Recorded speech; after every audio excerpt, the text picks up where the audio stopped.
bilowgii filimka waxaa magaalo ka mid ah dalka Sweden ka dhacay dhulgariir weyn kaasoo wax walba burburiyay. Dadka dhibka haystana waa inay garan waayeen halka uu dhulgariirka xiga ka imaan doono iyo aaga ay tahay inay ka guuraan si ay ammaan u helaan. Waxaa sababay waxaan dhacay oo dhan macdan laga baarayay buuraha hoostooda. Kaas oo dhan kadib waxaan aragnaa saaxiibo dhalinyaro ah oo xaflad ku leh goobtan, kuwaas oo arkay dildilaac dhulka ku dhacay kaas oo sii weynaaday markay arkeen. Laakiinse si lama filaan ah kulligood waxay ku dhaceen dhulgariirkii dhulka kala gooyay. Tani waa Fariga oo ka mas'uul ah meesha buuraha laga qodayay ee magaalada dhulgariirku ka dhacay, iyadoo kaashanaysa qalabkeeda gaarka ah. Waxay timid inay baarto sababta dhulgariirkan ka dambeysa iyo dhulgariirada u dhow ee ka dhacaya aaga magaalada. Kadib markay soo aaday gurigeeda, waxay xasuusatay inay tahay maalintii dhalashada wiilkeeda. Marka ay timid guriga si ay lama filaan ugu sameyso wiilkeeda ayaa ka maqnaa guriga ka hor inta aysan Fariga ogaan halku wiilkeedu aaday. Dhulgariir aad u weyn ayaa ku dhuftay halkaas. Kadib Fariga ayaa baaris ku sameysay cabirka dhulgariirka halkaas ka dhacay. Waxay ogaatay in dhulgariirkan yahay frequency-giisu 3.8. waxaan halkaa ku ogaanaynaa in dhulgariirkan uu yahay mid aad u weyn oo halis ah. Halkan waxaan markan ku arkaynaa Fariga oo gabadheeda yareed ku amraysa inay raadiso walaalkeed maadaama xaaladdu adag tahay. Kadib waxay go'aansatay inay aado goobta dhulgariirkaas ka dhacay.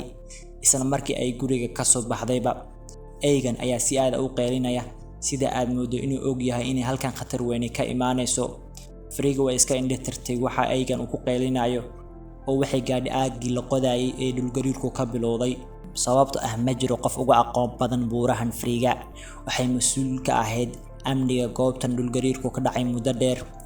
108 shaqaale ayaa ku go'doonsan goobtan la qodayay waqtigan. sidii loo soo badbaadin lahaana falankoodii baa la galay. Laakiin wali si ay u hubiso dhulgariirka ka dhacay halkaas, waxay go'aansatay inay gasho gudaha goobtaas. Ninkeedii hore ayaa sidoo kale gudaha u raacay, isagana wuxuu ka mid ahaa mas'uuliyiinta goobtan. Kadib markay gudaha u galeen, waxaan aragnaa ayagoo garaacaya darbiyada buurta gudaheeda. Waxay isku dayayaan inay ogaadaan waxyeelada buuraha gaaray iyadoo kaashanaysa drones aan duuliyaha lahayn. Waxay ogaatay in qaraxa joogtada awgii in buurahan ay dumi rabaan oo ay aad u daciifeen. Si ay taas u xaqiiqsato, waxay in yar ku dhufatay gidaarada buuraha duba ay wadatay markaas, iyada oo garaac yar u adeegsanaysa suusan gudaha ugu soo dumin. Laakiinse waxay la dhacday dubihii. Waxaa dumay qayb ka mid ah buurta, halkaas oo yeelatay dolol gudaha sii xiga. Taasina waxay noqon kartaa mid khatarteeda leh. Dhanka kale, inanta Fariga waxay raadinaysaa walaalkeed. Waxay saaxiibadeed ka ogaatay in la arkayay isagoo ku sii socda aagga macdanta buuraha laga qodayay. Dhanka kale, waxaan dareemaynaa in godka baaris loogu dhaqaaqay. Fariga waxay ogaatay in godkan uu dhererkiisu yahay 1.5 kilomitir oo meeshaas waxay ka sareysaa guud ahaan magaalada ay ku nool yihiin. Taas macnaheedu waa in waqti kasta magaaladu go'doon gali doonto. Dhanka kale, waxaan aragnaa ilmo yar oo ciyaaraya. Wuxuuna ku ciyaarayaa ciidda isagoo gaari cagaf ah ku qodaya dhulka. Si lama filaan ah ciidda ayaa u dumaysa gudaha. Ka hor inta aanu ilmaha meesha loo go'in, hooyadii ayaa ka badbaadinaysa goobta gudaha buurta. Fariga waxay ku amartay ninkeedii hore in magaalada laga baxo. Waxay og tahay in markasta magaalada ay ku xayiran tahay gudaha. Waxa uuna u sheegay in sidaas ahayn. Wuxuuna ka dhaadhicinayaa fikrad ah malaha buurahan waxay isku dayayaan inay isku riixmaan oo isqabsadaan, yacni way isku dhigayaan buu ka wadaa. Laakiin Fariga ayaa ugu jawaabtay in xaaladda halkan ay aad u xun tahay. Waxayna u sheegtay sidoo filayo inaysan xaaladdu ahayn. Marka waqti badan ma hayno, waa inaan ka baxnaa magaaladan ayay ku leedahay. Ayagoo meesha ku doodaya, Fariga iyo ninkeeda hore ayaa si lama filaan ah buurtu waxay u bilaabaysaa inay soo daadato oo ay u burburto. Meesha ayayna ka carareen Fariga iyo ninkeeda. Dhulgariirkii awgii waqtigan, xogta guud ee magaaladu waxay sheegaysaa in tuubooyinka biyaha magaaladu ay qarxayaan, in cayayaan ay dhulka hoose ee magaalada ka soo baxayaan. Xooluhuna ayba ka carareen magaaladan. Sida aad moodo inay khatar weyn halkan ka soo wajahan tahay. Taas oo kaliya ma ahan, 108 shaqaale ayaa sidoo kale ku xayiran gudaha buuraha. Ninkan inay muuqdo waa saaxiibka Fariga oo hadda ay la socoto. Wuxuu ogaaday in inanta Fariga ay qof daba ordayso, isagana wuu soo baxay si uu daba raaco gabadha. Ugu dambeyn labadoodaba waa qabtay. Wuxuu wareystay oo su'aal weydiiyay gabadha Fariga markan inanta Fariga waxay u sheegtay adeerkeed ninka hooyadeed la sheekaysta inuu wiilkan yahay walaalkeed saaxiibkiis ayna tahay inuu wax ka og yahay meesha uu jiro walaalkeed. wiilkan hadda wuxuu u sheegayaa labadoodaba wuxuuna ku yiri waxaan baabuur ka xadnay Fariga waxaan aadnay halka laga qodayo macdanta ee buuraha si aan ugu soo caawino halkaas. aad ayaan u sakhraansanaa oo saayid ayaan khamri uga dhargay oo ma garan karo meel uu joogo Fariga wiilkeeda. Fariga ayaa lagu muujiyay goobtan taasoo fadhida baabuur badbaado oo gudaha godka ku jira. aad bay u walwalsan tahay oo u baqaysaa sababta waxay ogtahay in meeshii banaaneed ee buuraha dhexdooda ay soo dumi karto waqti kasta oo mar alla markay buurta dunto magaaladan oo dhami ay burburi doonto. Fariga waxay aad uga walacsan tahay magaaladan marka loo eego nolosheeda, laakiin waxay go'aansatay inay ka baxdo halkan iyadoo aan ka fikirin nolosheeda si ay uga baxdo magaalada. laakiin markiiba waxay ogaadeen in jidkii uga bixi lahayn godka uu xiran yahay, laakiin ma aysan quusan oo waxay bilaabeen inay raadiyaan jid kale.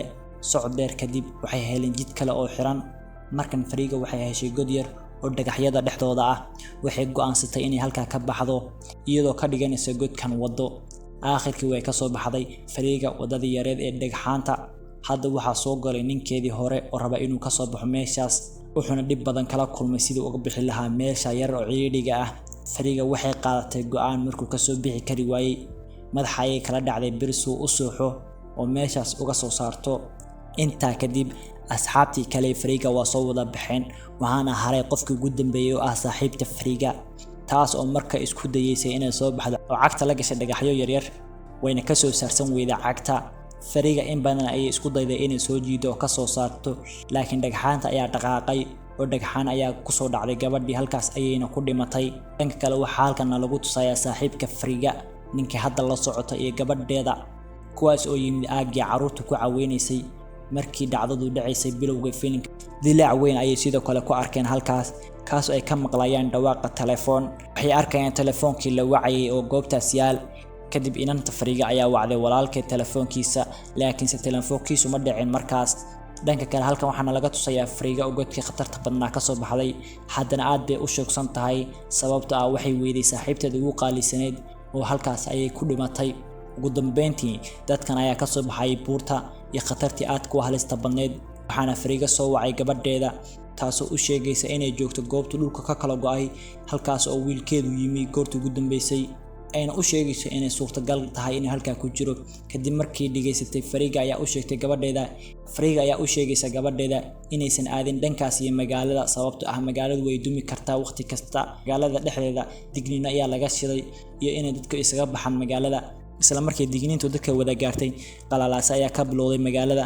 qof kastana wuu soo baxay si naftiisa ula baxsado, mana jirin cid garanaysa waxa xiga ee dhici doona. mar allaale markay dadkii arkeen dildilaac weyn oo dhulka ku dhacay iyo sidoo kale gaariga Fariga oo dhulku shagagu u galeen iyadoo dadku halka taagan yihiin oo ku naxsan yihiin. Fariga iyo ninkooda hore waxay bilaabeen inay ku qeeliyaan inay ka cararaan magaaladan dadka si ay naftooda u badbaadiyaan. dhowr ilbiriqsi gudahood dildilaaca wadada ayaa sii kordhay. inanta Fariga ayaa sidoo kale halka joogtay markaa ninka ay u doonan tahay Fariga ayaa gabadha ka badbaadinaya halkaas. Fariga iyo ninkooda hore waxay arkayaan in buuraha godadka laga qoday ay bilaabeen inay dhanka iyo magaalada u soo dumaan. waxaasoo dhan waxay dhacayaan dhowr ilbiriqsi gudahood. magaalada oo dhan waxay bilaabatay inay dhulka gasho. dad badan oo magaalada ku nool ayaana ku dhintay burburkan. Fariga iyo dhammaan dadka halka ka badbaaday way naxsan yihiin. dadkii ku dhaawacmay ayaa laga qaaday meeshan oo la geeyay isbitaalada. Fariga waxay sidoo kale ku jirtay isbitaalka waqtigan halkaas ay kula kulantay wiilkeeda saaxiibkiis. wuxuu u sheegay wiilkeedu inuu aaday dugsiga u dhow aaga buuraha macdanta laga qoday waqtigii ugu dambeysay xafladda. isla markii Fariga ay la socdaan qoyskeeda oo dhan waxay markan aadeen dugsigii oo ay hadar soo gaareen halkaas oo gebi ahaanba burburtay. waxay sidoo kale ka baqayaan in wiilkoodu ku dhintay halkaas, laakiin muddo yar kadib waxay maqlayaan codkii wiilkooda oo ay weheliso gabadh dhaawac ah. wiilka Fariga wuxuu ku jiraa godka hoostiisa wuxuuna ku tiirsan yahay darbiga. Fariga ayaa marka hore siinaysa xarig si ay u soo badbaadiso gabadha dhaawacay ahayd. qaybtii kale qoyskeeda oo la socday Fariga markaas ayaa halkan yimid. Fariga ayaana u diidaysa inay halka iyadu ku sugan tahay ka soo agdhawaadaan. waxay ogtahay in xaaladaha halkaas ay aad u halis tahay. sidoo kale waxa agteeda ah god weyn oo hoos u qodan kaasoo u eg godkii ay ku aragtay buuraha. ka hor inta aysan Fariga badbaadin gabadha dhaawaca ahayd gabadha ayaa ku nafbaxaysa halka iyadoo indhaha ku haysa Fariga markii gabadhu dhimatay kadib Fariga waxay dhexda ku xiratay tuubada dambdamiska si ay gudaha ugu gasho halka wiilkeedu joogo ay uga soo badbaadiso halkaas hor inta aysan badbaadin wiilkeeda waxa la siibtay xarigii ay ku xineed taas sababtay inay gasho bir shub ah oo halkaas yaalay waxaana soo gaaray dhaawac weyn Fariga oo markan dhiig ku qooyay ayaa wali ka fakaraysa wiilkeeda iyo sidoo u soo badbaadin lahayd iyadoo dhaawac waxay markan la hadlaysaa wiilkeeda waxayna ku leedahay hadii aadan jeclayn saaxiibkay aan guursan rabo ma guursan doono adiga awga aabaha ayaana ku laabanaya si aan u guursado si aad adigu faraxdo marka wiilkeedu wuxuu dhahayaa maya kaliya waxaan rabaa hooyo annaga inaan farxad nagu dareento oo nagu faraxsanaato Fariga ayaa ugu jawaabaysa iyaduna inay rabto qoyskooda faraxsan miis ayaa ku soo dhacay gudaha godka ay ku jiraan wiilka iyo hooyadii kaasoo ku xiran yahay xarig wiilka Fariga ayaana koraya miiska oogadiisa wuxuuna markan caawinayaa hooyadiis oo dhaawaca ugu ku jirta biraha shubka ee meeshaas ku yaala